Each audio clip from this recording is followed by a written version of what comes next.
বাংলাদেশের বর্তমান প্রধানমন্ত্রী তারেক রহমানের হাতে দেখা গেছে সহজে চোখে পড়ে না এমন একটি বিরল মডেলের স্মার্টফোন। সম্প্রতি সচিবালয় থেকে গুলশানের বাসভবনে যাওয়ার পথে গাড়িতে বসে কথা বলার সময় তার হাতে এই ফোনটি গণমাধ্যম কর্মীদের ক্যামেরায় ধরা পড়ে। কি আছে এই ফোনে? এত স্মার্টফোনের ভিড়ে কেন তিনি বেছে নিলেন এই নির্দিষ্ট মডেলটি? সুইজারল্যান্ড ভিত্তিক প্রতিষ্ঠান সিরিন ল্যাবসের ডিজাইন করা এই ফোনটির হার্ডওয়্যার তৈরি করেছে অ্যাপেলের আইফোন ম্যানুফ্যাকচার খ্যাত কোম্পানি ফক্সকন। 2017 সালে ঘোষণার পর 2018 সালের নভেম্বরে বাজারে এসেই এটি বিশ্বব্যাপী ব্যাপক আলোড়ন সৃষ্টি করে।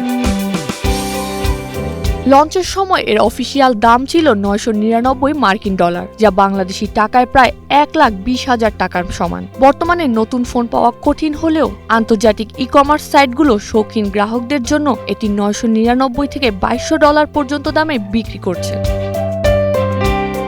এই ফোনের প্রচারণায় যুক্ত ছিলেন বিশ্বের সব রথী মহারথীরা। ফুটবল কিংবদন্তি লিওনেল মেসি ছিলেন এর গ্লোবাল ব্র্যান্ড অ্যাম্বাসিডর। এছাড়াও বিশ্বখ্যাত বক্সার জেরনাডি গোলোভকিন, রাশিয়ার সুপার মডেল ইরিন শায়েকের মতো তারকারাও এর প্রতিনিধিত্ব করেছেন। এমনকি লিওনার্দো ডিক্যাপ্রিও, টম হার্ডির মতো বলিউডের সুপারস্টাররাও বিভিন্ন ইভেন্টে এই প্রজেক্টকে সমর্থন জুগিয়েছেন। কিন্তু কেন এই ফোন এত স্পেশাল? এর সবচেয়ে বড় চমক হলো এর স্লাইডার স্ক্রিন। পেছনের অংশ স্লাইড করে তুললেই 2 ইঞ্চির একটি সেফ স্ক্রিন সচল হয় এবং একটি ফিজিক্যাল কোল্ড স্টোরেজ ওয়ালেট সক্রিয় হয়। এই ওয়ালেটটি ইন্টারনেটের সাথে যুক্ত থাকে না, যার ফলে ডিজিটাল সম্পদ থাকে হ্যাকারদের সম্পূর্ণ নাগালের বাইরে।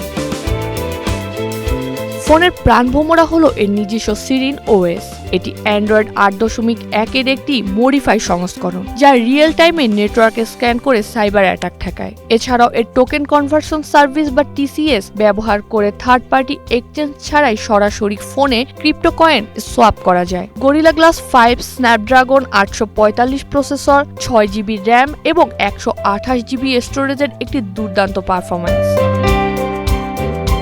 মূলত crypto trader, cyber security professional এবং প্রযুক্তিপ্রেমী গ্রাহক যারা তথ্যের সর্বোচ্চ গোপনীয়তা এবং হ্যাকিং থেকে সুরক্ষা চান, তাদের জন্যই তৈরি হয়েছে ভবিষ্যতের ডিজিটাল অর্থনীতির এই শক্তিশালী প্রবেশদ্বার।